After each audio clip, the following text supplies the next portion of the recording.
Bonjour, alors dans cette vidéo, j'ai envie de vous présenter quatre types de conduites très utilisés dans le domaine des fluides pour les alimentations en eau froide et en eau chaude sanitaire.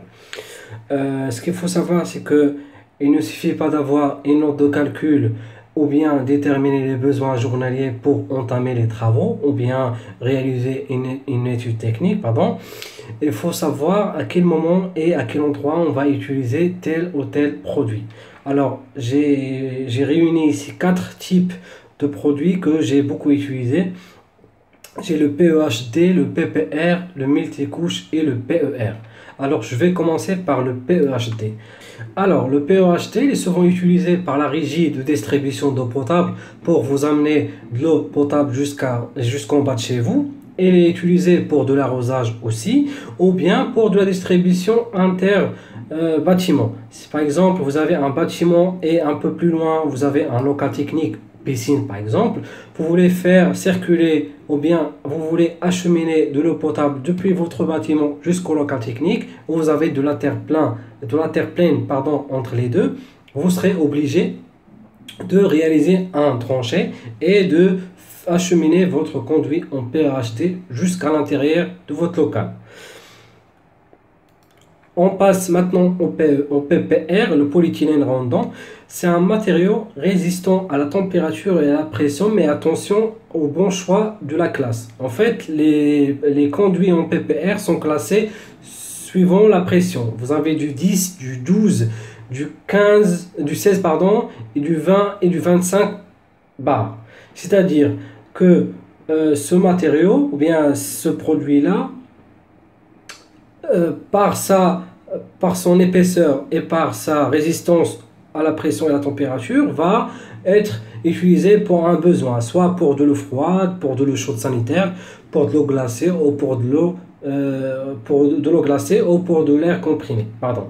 C'est un très bon matériau qui empêche la formation du calcaire contrairement à l'acier ou au cuivre, pardon, et il est adapté principalement pour un réseau de distribution principal. Je passe maintenant au PER. Alors, c'est le produit phare très utilisé par les professionnels. Il est léger, facile à manœuvrer. Il est utilisé pour de l'eau froide et de l'eau chaude sanitaire. Par contre, pour ce produit-là, il nécessite des nourrices et des fourreaux. Ce produit-là, ce sont des conduites qui vont relier les nourrices qui vont relier les nourrices aux appareils sanitaires. Ils sont souvent enterrés et une chape au-dessus. En plus, vous avez du carrelage. Pourquoi on met des fourreaux? Parce que si on met que de la conduite, le jour où il y aura une fuite, vous serez obligé de tout casser et de tout reprendre. L'avantage avec le fourreau, c'est que le jour où il y aura une fuite sur un conduit, vous avez juste à le retirer et à le remplacer. C'est tout. Alors maintenant, je vais vous présenter le multicouche. C'est le produit phare qui est utilisé dernièrement. Alors ce produit-là, il est utilisé pour de l'eau froide et pour de l'eau chaude sanitaire, pardon. Vous pouvez le faire sur des réseaux sur un réseau principal ou sur un réseau secondaire, avec nourrice ou sans nourrice, etc. Donc il est utilisé partout. Avec le multicouche, il y a un avantage en plus, c'est qu'il est doté d'une protection anti-UV. Donc il est idéal pour les réseaux extérieurs. Si par exemple au niveau de votre terrasse, vous avez envie d'avoir un robinet de puisage, ou par exemple pour l'arrosage dans votre jardin, etc. Ce qu'il faut savoir, c'est qu'avec les autres produits comme du PPR ou le PER, ils sont très vite endommagés par les rayons solaires, les rayons UV. Ce matériau, il est bien, il est maniable et rigide, donc on peut le travailler comme on veut, à la main ou avec des outils professionnels. J'ai envie de vous montrer un petit travail que j'ai fait avec ces matériaux-là sur un plan.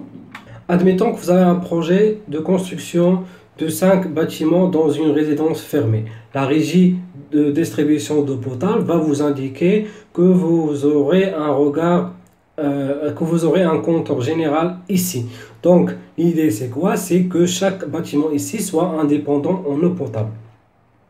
Donc vous êtes obligé de passer avec un réseau enterré. Donc le réseau idéal ici, c'est le PEHT. Donc je viens depuis mon compteur général pour atteindre le dernier bâtiment. Ensuite, je vais réaliser mes piquages.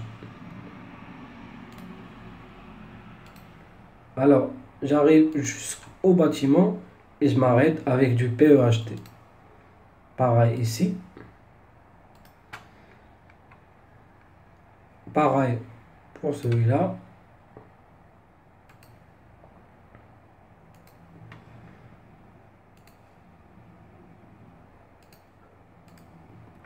Donc, une fois arrivé à l'intérieur de votre bâtiment ou de votre maison, là, la solution, ça va être de créer un sous-compteur ici, avant d'entrer dans le bâtiment pour comptabiliser la quantité consommée en eau potable. Donc, une fois on dépasse le sous-compteur, on est obligé de changer de matériau. On ne va pas rester en PEHT. Donc, je passe en PPR. On a dit que le PPR, il est très maniable. Il est bon pour de la distribution principale. J'arrive jusqu'au point de la nourrice et je m'arrête. Ensuite, l'idéal ici, c'est de passer en PER avec une nourrice de 3 départs. De la nourrice pour atteindre chaque appareil sanitaire. Alors, j'espère que cette vidéo vous a plu. N'hésitez pas à vous abonner et à liker et à très bientôt. Merci.